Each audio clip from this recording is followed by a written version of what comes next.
Hello again to all of our beautiful, beautiful listeners all around the world. Well, as you can see, beside me there is an empty seat. Um, so, hate to break it to you guys. Today, Billy wasn't able to make it to the show because of certain responsibilities that he needs to cover, such as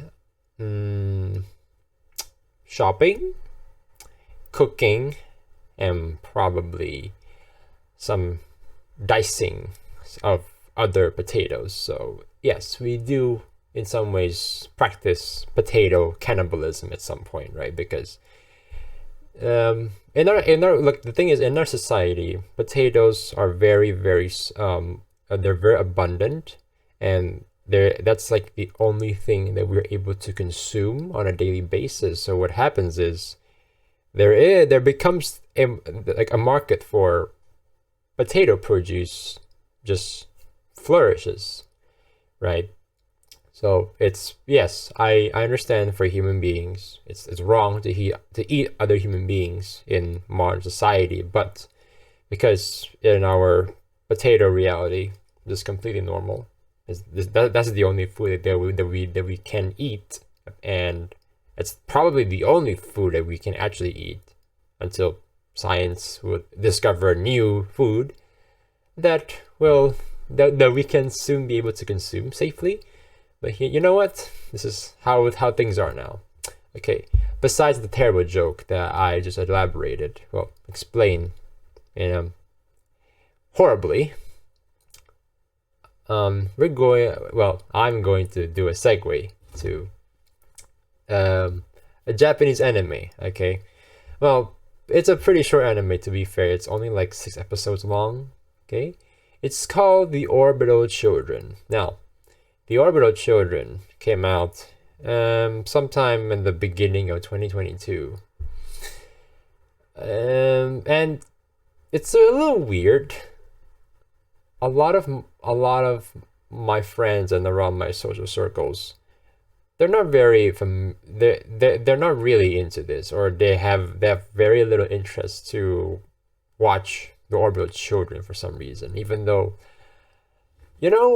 I usually like to plan things very in advance. I i i would prefer to see, well, this is how I usually do. So I go to Netflix and I look at the list of upcoming films that Netflix is going to pump out the next month, or the month after that, or in 3 months, or whatever. I like to be prepared. And apparently, The Orbital Children, it was in one of those lists. So I was checking this during December, by the way. So yeah, I've been playing this since December. I don't, well, not December. Yeah, around end of December, pretty much. So.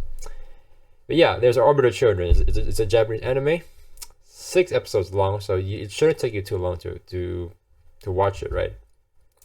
The showrunner is done by Mitsuo Iso. I'm sorry if I butcher your name wrong. Okay, gomen nasai, shimasen. I'm sorry if I'm also disrespecting your culture by doing that. But I'm just trying to say sorry if I did address your name horribly. But I'm just trying to credit you in some ways, right? So yeah, you know what? Great job with the show. Okay, no matter how bad or good the media is, I understand how much work people put into this, because it's a collaborative team, and collaborative teams can end up well, or it can end up horribly. So thank you very much for making a show that I can watch on Netflix. Me able to sit my ass down on this couch and be able to watch it at my own spare time. There is also a dub script that was written by Jeff Nimoy. I don't know why in my head I was thinking of Leonard Nimoy out of anybody. The Star Trek reference, if you guys have not picked up that on that, okay.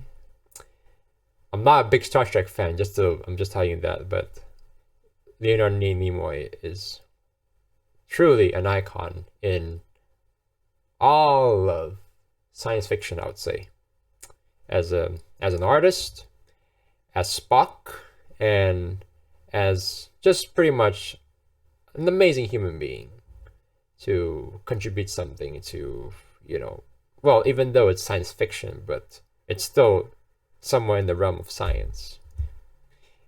But let's just not talk about Star Trek too much, because I can sometimes go a bit off topic, which I'm basically doing now. Okay, let's just run through the summary of Orbital Children. In 2045, 2 decades after the events of 𝓟𝓸𝓽𝓪𝓽𝓪, artificial intelligence and space travel have become more prevalent in society.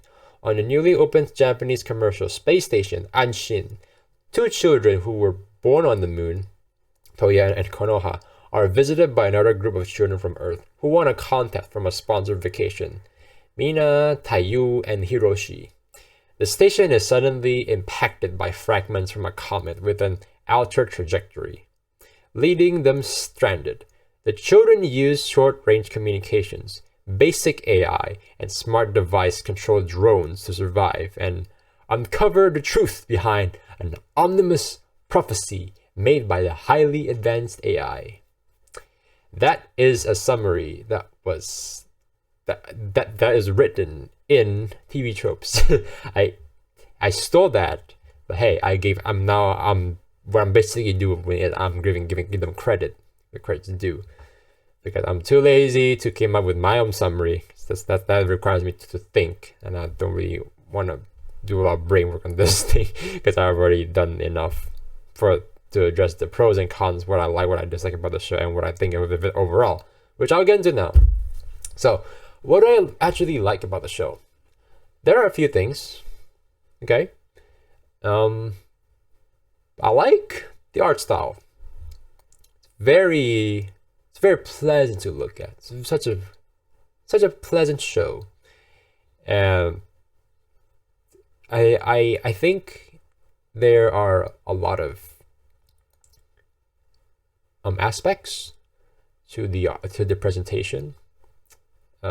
Because when I'm seeing the show, I get this vibe of calm, innocence, and hopefulness for a better future. Kind of, it's somewhat of a similar vibe with Star Trek, I would say. But obviously, it's not Star Trek at all, because this is a show with kids who are not able. Well, these are kids who are basically being sponsored to go to. It's basically a moon, okay? It's basically a space station in the moon, which actually is an interesting concept. All right, I'll tell you that it's a really interesting concept, because I don't remember seeing a lot of medium with children as the main cast, unless if you count some things like the Ender's Game. I think that's one good example. What else? Hunger Games? What? Wait. Oh shoot. Hunger Games. The Maze Runner? But that's also kind of borderline going towards youth. High school, young adults, college students maybe. But this is actually 12, probably maximum 14, 15-year-olds. So they're pretty much pre-adolescents, right? Which also actually does ring to the really amazing, I would say, character design drawings. They're actually very distinct. Surprisingly, I would be honest. I could tell who's who. I probably would not be able to remember the actual names because I'm not Japanese myself. And second, their names are not really super super odd to the point that it stands out until it stands out in your mind that you would actually remember them, right? Except one character, her name is Mina, but that's because she keep on repeating her name over and over again for like the whole show. So obviously I'm going to remember that name, right? But yeah, I do know there's Toya and Konoha as like one of the main ones. They're basically these two children who were born and raised in the moon, so they're pretty much could be considered unnatural humans in some sense because they're not technically Earthlings. They're moonlings, I guess. But yeah, the way they're brought up is definitely different genetically and even academically speaking too. I'm pretty sure, even societally speaking, I'm pretty sure the way they think it's obviously going to be slightly different, even though they're still surrounded by humans and human inventions, right? But yeah, that's one. They have really great character design without being too over the top, which I actually do find very inspiring. It's not easy to do actually, but they did it. And what else? Space stations, like the technology that they use, the hovering droids that I just addressed earlier. And there's also this really interesting tech that Mina is the one who actually has it. So apparently in this future, in 2050, you're no longer going to be using your phones anymore. You're instead going to be using your palm as your phone. Yeah, it's such a odd thing to imagine, but I guess that's possible in some sense. I don't know, but I will admit it is cool. Okay, it's cool. Might be impractical, but it is a cool idea. I won't lie. So that's neat. Then also there's like this amazing anti-gravity switch that they have, so the characters are able to land on the surface, and they can, and if somebody turns off the switch by I think it's usually just by voice command, so they're able to float, and then they're able to move through different places while they're floating, which is actually I actually do like that. It's like it's as if you're flying through one thing is flying, but it's more like swimming through space. It's very it's very awe-inspiring, I won't lie. And what else? The characters and the dialogues, I find them pretty neat. Nothing too like wow, right? But it's for a show like this, I would still consider it as competent and watchable. Okay, because I'll tell you this, there are some pretty tense moments throughout the show. I think maybe around episode 4 or even episode 5, where Konoha is literally dying, okay, because she's having complications with her, I think it's either her heart or her lungs, I might forget. Because I've actually watched this show a few months, well, not a few months, but I think it's about a month ago or something. So I might forget some details, but yes, from what I do remember, she actually does have some medical complications inside her body. So she's not able to, she just goes into a state of coma, you know, it's just comatose. And it's even worse because everybody is also running out of oxygen, and they're pretty much stranded in space with very little resources left for them to utilize.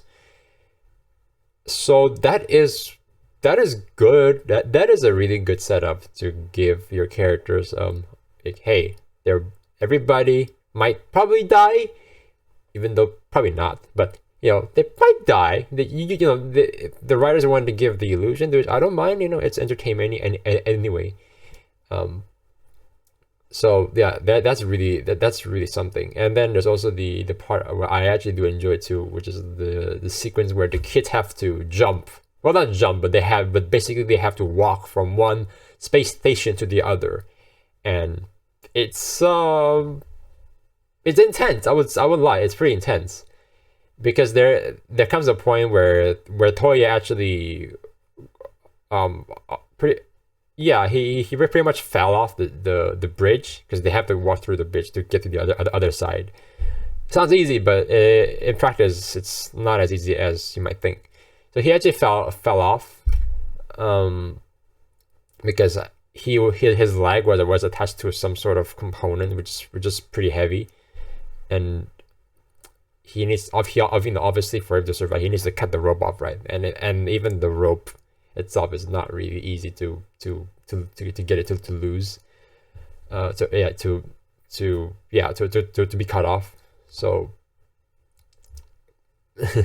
it's a really really intense moment, and I do find myself gripping my chair a little bit.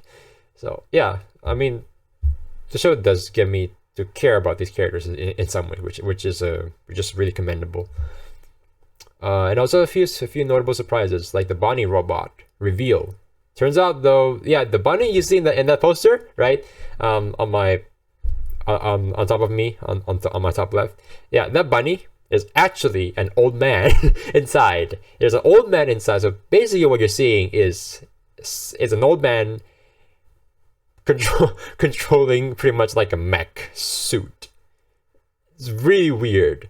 It's really weird, and I don't really want to get into the details because the guy is naked inside. Like I don't. Yeah, let's just not talk about that. It's kind of gross, but yeah, there's that. So I didn't know. It's an interesting concept, and oh yeah, I also like the dialogue between Toya and Hiroshi, which is the kid, with the brown hair, I think, in the poster. Yeah, a kid. So Toya and Hiroshi has such a amazing conflict, right? As in conversation wise, because the way they bicker to one another is as if they are an old married couple who just basically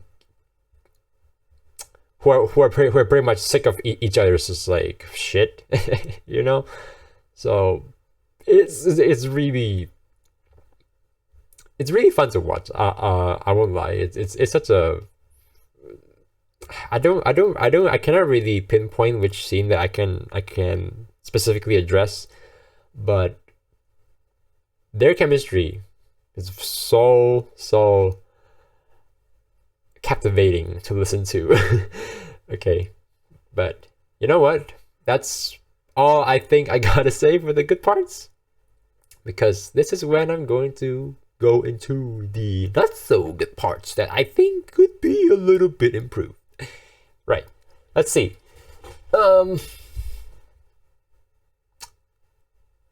This is such a weird. I wouldn't say it's a ripoff, because I'm pretty sure it's not, but it does remind me a lot with these kinds of stories that's been done to death at some point. So one example I can bring you up is the Matrix. Okay, the Matrix movie, especially since I've already seen the Matrix 4, Matrix Resurrections, where it's actually interesting that the writers did, instead of Neo saving Trinity, now Trinity is the one who is actually, hang on a second, let me think about it. Yeah, actually, yes. So instead of Neo saving Trinity at the end of the film, it's Trinity who's saving Neo, right? Yeah. I know people, they hate the fourth one. Okay, it's pretty controversial. There's polarizing opinions, but I would be more on the positive side, because I actually do enjoy the movie, surprisingly, which I didn't even expect at all, coming in. I have no expectations coming into that film, but I ended up enjoying it a lot. But here in the Orbital Children, it's like that too. Okay, I mean, definitely spoiler alert, but this is why this is a podcast, right? So Toya has to somehow sacrifice a part of himself. I forgot how does he do it. Like, I forgot exactly what he do, but he has to sacrifice part of himself to save Konoha, right? Because like I said before, she's basically in coma, and he needs to. I think they need to do some sort of blood transfusion or something, so to keep her like alive, because she has a, oh yeah, she has a problem with like blood clots or something along those lines. But I forgot like the actual details. But yes, she has problem with her circulatory system, and then he needs to transfer blood. So, and then I think he's also dying, if I'm mistaken. But I think I have a problem. It's just the way that they execute it, because the characters in the series, albeit pretty interesting and at some point, but I wouldn't say they stand out, as in they're memorable, in, comparing to the characters in Bell. Even in anime, I don't really enjoy myself, like Your Name. I find those characters a little bit more memorable compared to these people. But yeah, that's why I'm not really as invested, I would say, as I would hope that I would. But that's just the way it is, I guess. When it comes to my opinion, but this is my own take, right? And I also find Mina, I just call her Mina, the broadcaster, because I get it that she is really, really a social media addict, that she needs to broadcast every single point of her life to the whole world. Well, basically to her fans. I'm pretty sure that's this world's version of Twitch, right? Because they have like follower counts. They have these constant flying likes. Like the love hearts, like those ones that's like flying up constantly. Yeah, you know what I'm talking about. It's basically Twitch. So there's that.